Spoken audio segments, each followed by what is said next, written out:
speakers are going to come from companies that everyone knows. I think most of the companies we have here today, most people know. We live in this world today, right, where realities rapidly change on us.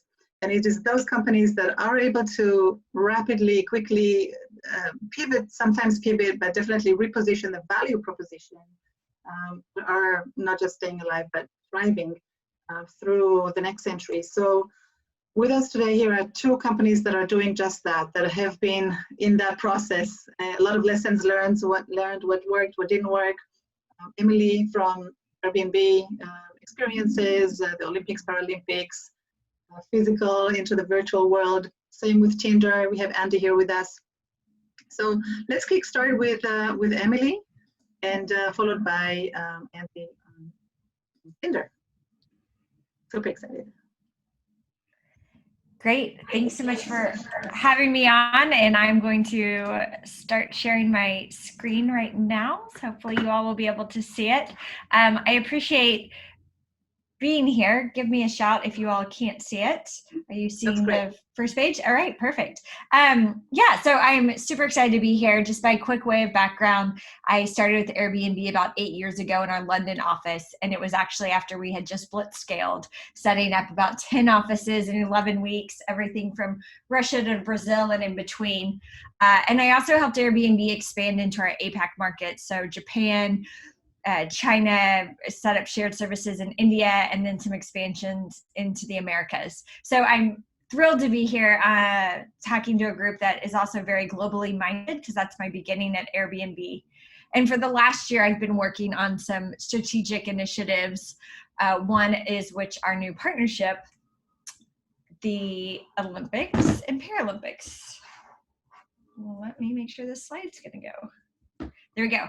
If I'm not going to the next slide, let me know. So a couple of things that we'll be hitting on that Talia has talked about is really, how do you pivot, especially in this new world that we're living with.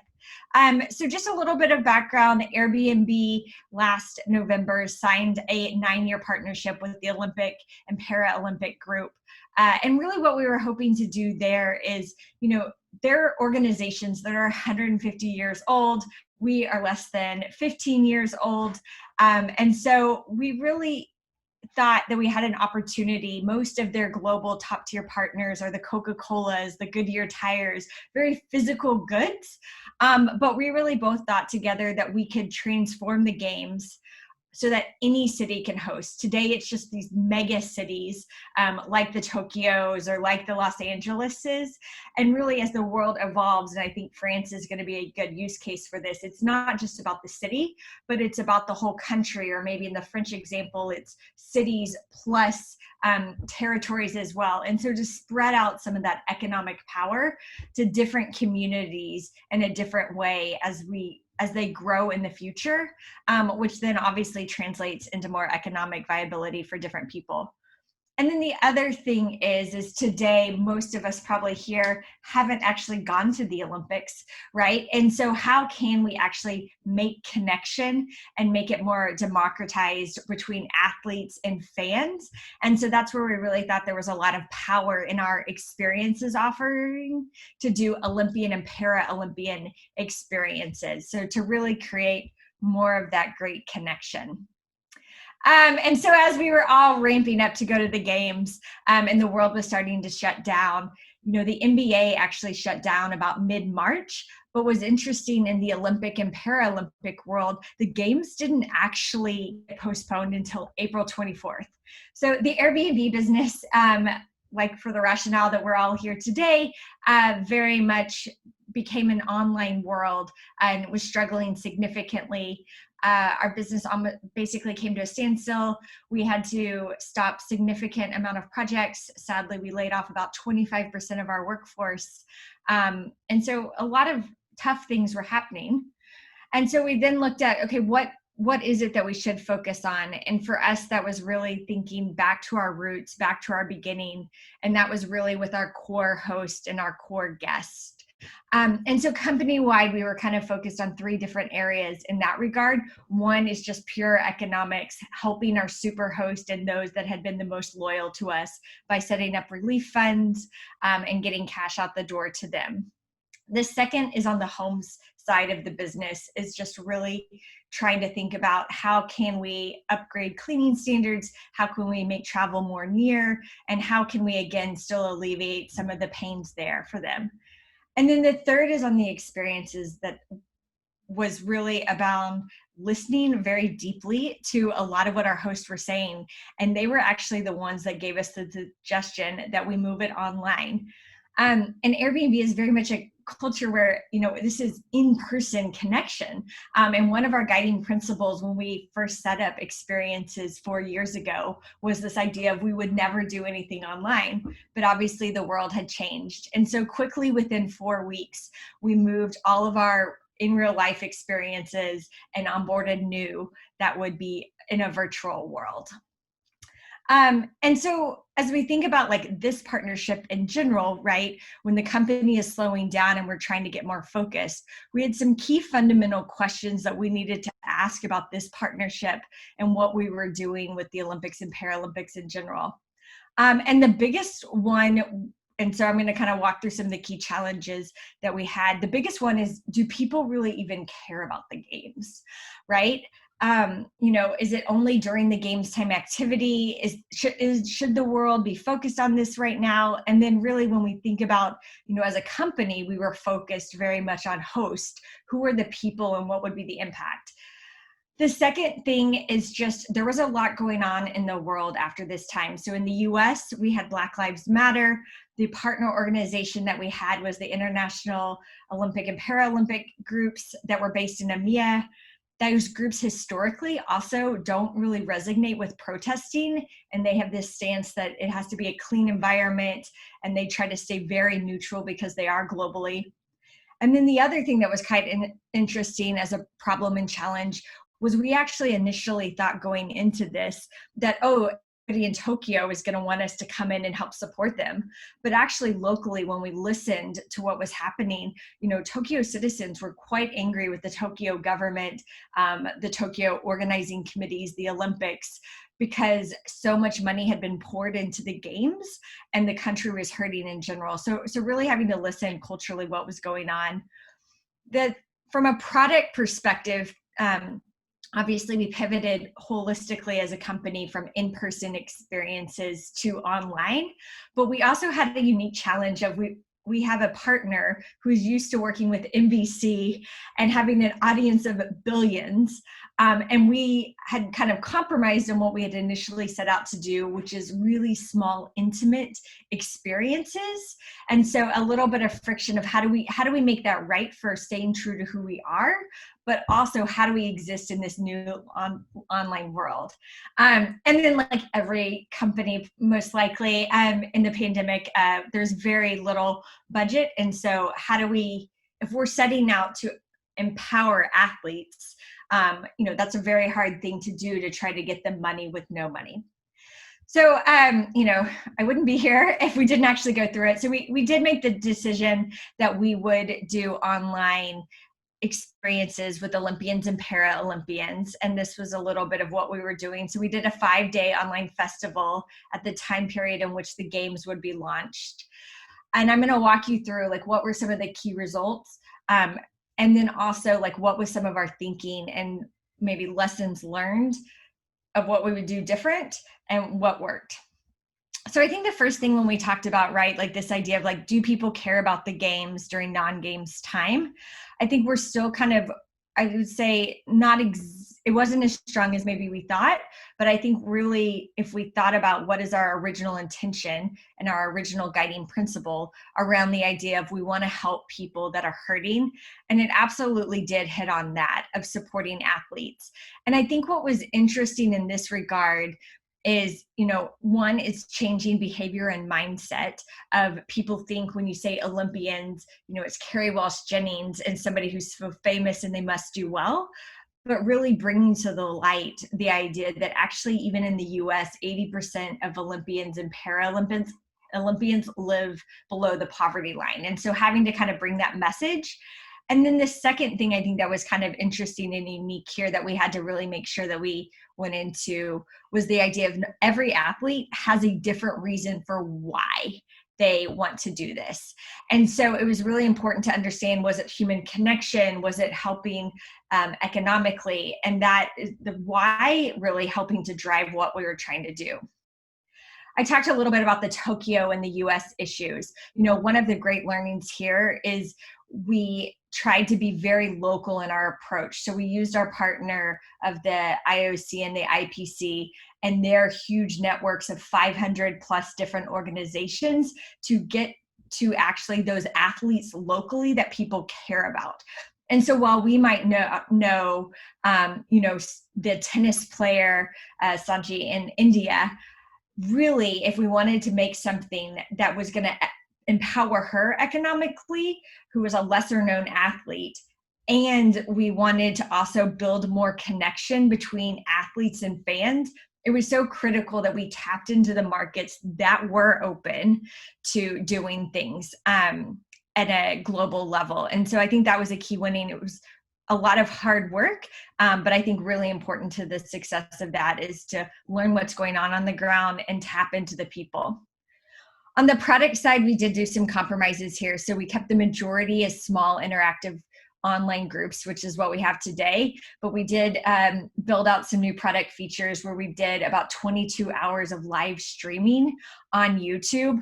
So a significant body of work and a lift there. We also, and this is an example, we built bespoke landing pages. We did homepage takeovers. And I think this will set us up because we all know the online world is not going away anytime soon. So I think it definitely helped build some of those product muscles. It helped us learn a little bit more about how we launch in this ecosystem. But I will say, we don't necessarily know that the amount of effort we put in, we maybe should have done for a first time pilot or a first launch. And so I think just being really thoughtful about how much do you change your product in the midst of so many other changes. And then on the minimizing budget, we had absolutely no marketing, no social budget. But one of the things that played out really well for us is by going super localized when we got those local athletes, is we were actually able then to tap into the local media and get a lot more press. And then we thought the big names like Naomi Osaka were actually going to drive a lot more traffic. But what we found out also is by going super local, those athletes that love those fans that love that athlete that we might not know, they actually were able to drive a lot more traffic. So again, just bringing to light what's globally and what's going to resonate. And yep, here it goes. And so that was just a quick recap on what we were able to quickly pivot in a very short amount of time. We are looking ahead to 2020 for Tokyo. We're super optimistic. We think this is a beacon of light and hope for the world, because the Olympics do really bring us together. And then I think, it helped not only the International Olympic Committee really move forward and be able to innovate more. I think it helped our company be able to innovate more, so we'll be more set up with Tokyo in the future. And then lastly, and most importantly, some different revenue streams for athletes, I think was huge, and we'll continue to carry that forward. So I went quite quick. I can answer questions later. But with that, I will hand it over to Andy to give you a little bit more about how Tinder pivoted this summer as well. Cool. Yeah, Emily, that's super interesting. I feel like there's a lot of parallels and overlaps. Thank you, Emily. Yeah, the human behind the athlete. It's a very powerful message. Yeah. So, hey everybody, my name's Andy from Tinder. I work on international growth. Today, I just want to go over a couple of slides to talk to you all about kind of what Tinder's been doing and what we're up to. Hopefully everybody can see the screens. Looking good. Yes. Cool. So just to give a quick overview of Tinder, Tinder is available in 56 languages across 3 platforms. We're available globally, but we're only active in 15 markets.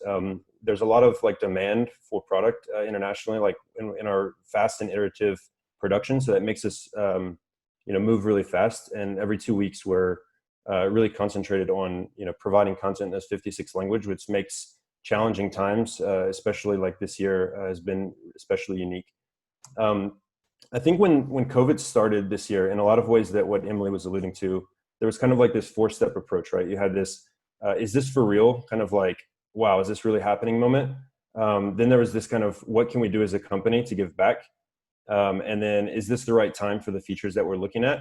And then lastly, like, how does business affect, or how does this affect our business and bottom line? So I think if we look at this, like, we kind of went through this, and for giving back, we actually made our passport feature available globally for people to connect socially, which was really interesting.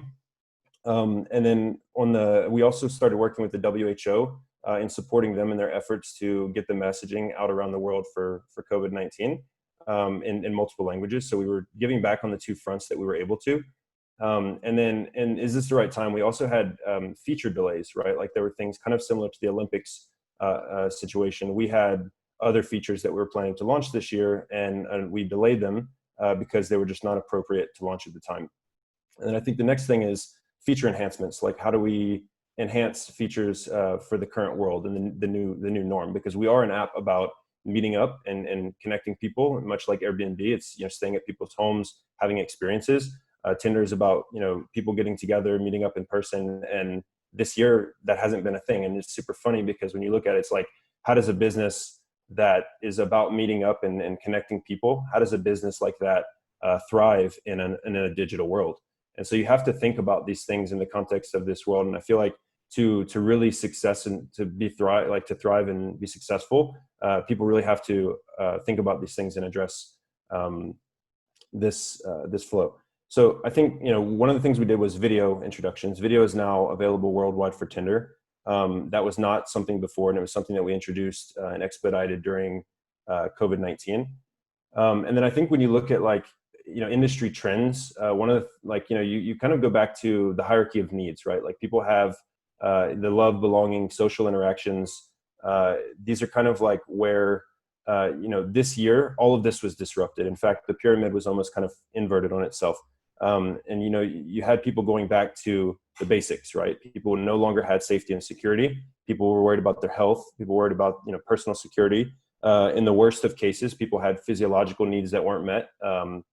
Many people suffered this year for jobs and food and all that kind of stuff. And so I think the whole idea of Tinder, or the whole idea of an Airbnb or something like that this year was really put on hold when you think about it. And temporarily, there was this kind of lull in a moment where people were freaking out. They didn't know, how is this going to affect our business, and how is this going to be an impactful thing for us? And so I think a couple of trends have emerged from that. I've already kind of showed you in the previous slides, like, some of the ways we've reacted to that. But I think a number of things that are interesting for me, and here are kind of a couple of them, and I don't know which ones will stick and which ones aren't. But I think the idea of video in digital interactions, digital connections, sometimes we'd call it concurrent shared experiences, like online. These interactions have increased substantially in popularity. We've seen that with not only like chat streaming apps. There's been a rise in things like, you had the house parties, you had the TikToks, you had all these different things arise. And we don't know if that's a temporarily, like, it's a temporary thing on the side, or if that's something that's going to keep on. I think as the industry develops, I think video will still be important. It'll have its uses, and it'll have, its place, but it will not be necessarily like the thing, the only way of connecting in the future. But it's still an interesting thing to watch. I think kind of going back to the pyramid that I mentioned before, I think one of the interesting things about this year is that in many ways, I know for myself, and I'm sure many of you on the call would agree that this was a very introspective year. I think we all had this moment where we thought about life before COVID, and some of us are probably reminiscing on those times when we could go out and do a lot more and be more active and meet up with people, but also thinking about what really matters in life. And I think a lot of people have gone back to basics in many ways, and they've kind of come to this idea of, we had so much quantity before, it was like overload, and now we're focused more on a quality experience. And I think as moving forward, I think all companies are going to need to look at driving that actual quality perspective, and, like, really focus on how they can continue to deliver on that front.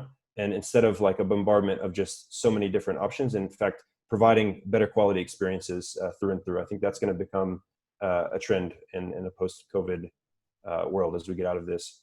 The distraction area, I think this year we've seen, I kind of mentioned that in the video part, but there have been a ton of live streaming apps. There have been a ton of content generation, not just the major players like a Netflix or something like that, but there's been a lot of that this year. And I think content is going to become increasingly more important. Not that it wasn't before, but I just feel like that was expedited this year. So those are kind of like three things that I see potentially in our industry. But I think at the end of the day, people still want and need social interaction. I don't think that's going to change. I just think there have been, different ways of finding that. We've seen all kinds of creative ways throughout this pandemic. One of the things I mentioned in the previous slide was, just going back for a second, is this the right time? So back in September of last year, we did launch a feature called Swipe Night. And Swipe Night was launched only in the United States and only in English at the time. And then fast forward to this March, we were actually preparing for a big global launch, and then the pandemic hit. And so the interesting thing about Swipe Night, if maybe some of you on the call have seen it, but Swipe Night was actually this like doomsday scenario where it was kind of like end of the world and you had to make choices. And as you can imagine, at the height of March, when we were supposed to launch this, that was really not appropriate globally. And so we actually originally cut it, and then it was brought back in September. We actually launched it recently, and it was launched, I'm going to go back to that slide, but so Swipe Night was actually launched in 24 markets and 20 languages around the world. If you haven't seen Swipe Night and you're not familiar with it, Swipe Night was basically, you can think of it as Netflix meets Tinder, and then localizing that. So you can think about, you have all the video content, you have all the subtitles, you have everything there, but then you also have an in-app experience. It was quite interactive and very interesting. And it was a lot of work. I mean, this was excuse me, this was like a 3 to 4 month prep process on the international side. It was quite intensive. But this was something that went global, and it was decided that it was appropriate. And it actually ended up working out, even though in the early days of COVID, it was not appropriate. In the September timeframe, it was much more appropriate because it was what people were looking for. They were looking for a shared online experience. And that's what this was. Swipe Night brought that to millions of users around the world in multilingual, in multilingual support.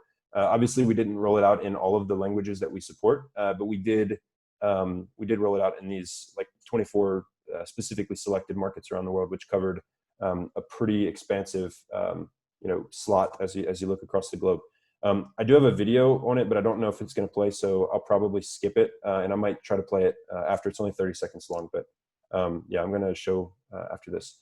And then lastly, I think some of the learnings from this year, I think all of us had to kind of take a look back and we have to be adaptable. You'd be like water is the old kind of quote and saying, but I think we really have to, as a company, you have to pivot, like much like Emily was saying in Airbnb's situation, is that they had a plan.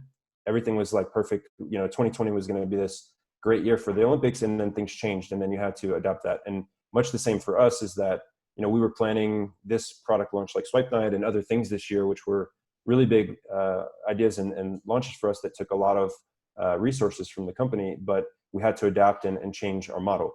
Same thing with video, these things. I mean, video was something that was not high up on our priority list, but it became expedited when COVID happened. So that was, just companies need to be adaptable, and they need to allocate resources accordingly so that they can do that and not have so many fixed plans that they can't evolve and change. Companies should also, I think this was a great lesson for companies to think lean and efficiently. I think a lot of companies had become bloated in many ways. They had just had so many people doing different things, and a lot of companies unfortunately had to let people go. And it's been a rough year for a lot of the job market. But I think being efficient and lean is gonna emerge as a theme. Is like, how can we do more with less people? I mean, traditionally Tinder as a company is quite small. A lot of people are surprised when they see we have the global impact and the amount of languages that we support. That Tinder is actually only about 400 people globally, and so we're quite small of an operation, but we have a pretty large output.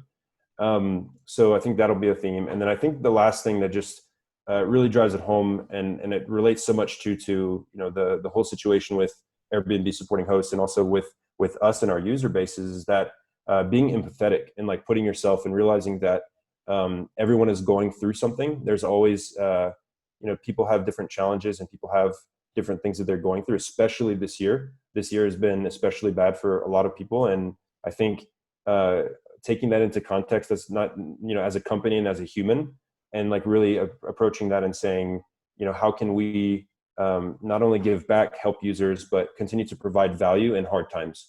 And so I think these have been three kind of high level themes that have kind of been evident to me this year. So with that was my short little spiel and walkthrough. But thank you. It's really great to be here and to talk with you all. And I appreciate being a part of Global Sake. I would love to. I think Emily and I are both available for questions. Would love to chat with people, and we can stay on after to chat as well. Thank you, Andy and Emily.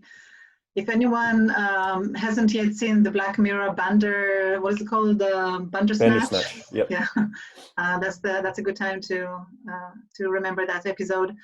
A question for both of you: Is there ever going to be? Is there ever going back? Right. I mean, you touched on it a little bit, but moving forward, is the future of dating, the future of experience? Is it always from now on going to be a deep link between virtual and physical? Now that users are much more habituated, have adapted to that format. Yeah, I have some thoughts on that. I don't know if you do as well, Emily, but I think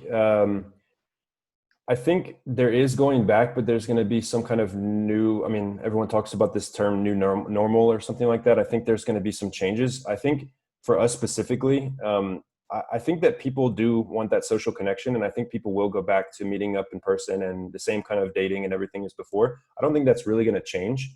I think people might have some different behaviors, like they might want to do a video chat before they meet up with someone, or they might want to kind of alter the way that their communication style before meeting someone. But I don't know if that is not something that was already happening, to begin with. I don't know. It's really hard to say. I think there's so many unknowns. Basically, at the end of the day, it's really hard to know what will change. Oh, we still can't hear you, Emily, for some reason. No, you can't hear me? Yeah, now yes. Now we can. Okay. Yeah. I mean, I think for us on the homes front, obviously, we are seeing, because our businesses come back quite significantly domestic, that people still want to have some type of connection, just not as close. And then I think on the experiences side, I think it will be a mix going forward. And I think we've just seen where we can play a lot into what Andy was saying, into the new normal in the online world.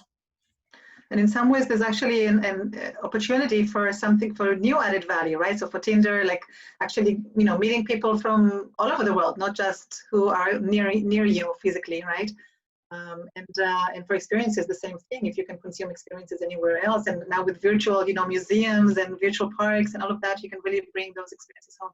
So I think we all agree that on the human level, nothing would replace physical, but there are some opportunities for enhancement.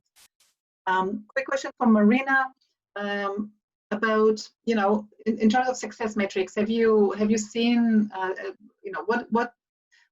you seen a significant drop, obviously, in engagement in both cases? I mean, for Airbnb, you guys have lost 80% of your business and 45% of employees, and then completely you turned it around and are on the rise right now. So now that people have habituated to now new offerings of value features, how are the metrics going? Yeah, I mean, like I kind of alluded to before, definitely domestic on a home side. I would say, from metrics, that was actually one of the reasons why we said, let's go for it this summer. Let's do Olympian and Paralympian online experiences, because we actually didn't have a great baseline. So I would say overall, we didn't get we didn't hit as high as what we thought we were going to do from the traffic, which maybe proved out, like, do the people that love the games, were they as interested in non-games, period? But what we did see is a little bit of lift. And so traffic overall wasn't as big as what we thought, but we did see a lift of first-time users. And so I think that is a little bit figuring out, like, people don't know Airbnb and sports. Those aren't things that you relate. Yeah. And so, what are some ways that we tap into that different community to bring them into our community, which we always knew we'd have to work on. Right. Awesome. Thank you so much. Again, so sorry. I would love to talk more with you so much more, but we did run out of time. Thank you so much. That was wonderful. Bye, everybody. Have a great day. Thank you. Enjoy thank the you, rest Talia, of for it. having us. If anyone has any other questions, we can stay on for a minute, or I'll stay on for a minute in QA, and then you can reach out on LinkedIn or wherever. Thank you. That's wonderful.